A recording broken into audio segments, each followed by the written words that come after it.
પંચમહાલમાં આવેલા હાલોલ નગરપાલિકા chief officer દ્વારા વડોદરા રોડ ઉપર ફેક્ટરીમાં રેડ કરવામાં આવી છે।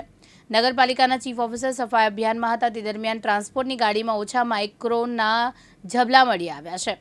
તપાસ કરતા પ્લાસ્ટિક ઉદ્યોગ કંપની પર રેડ કરી હતી। જીપીસીબીના અધિકારી અને પોલીસને સાથે રાખીને રેડ કરી છે। ઓછા માઇક્રોનના ઝબલા બનાવતી કંપની પર રેડ કરી છે। અંદાજે 40 ટન જેટલો જથ્થો પકડવામાં આવ્યો છે। પ્લાસ્ટિકનો જથ્થો કબજે કરી નગરપાલિકા ખાતે લઈ જવામાં આવ્યો છે।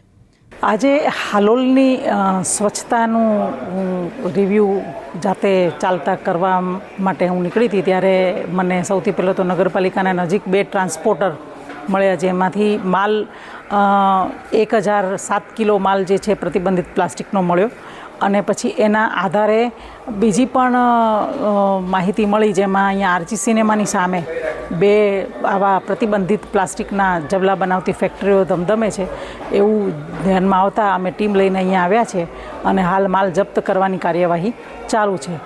અંદાજિત અહીંયાથી 30 થી 40 ટન મટીરિયલ મળવાની સંભાવના છે। મિતુલ શાહ, દિવ્યાંગ ન્યૂઝ, પંચમહાલ।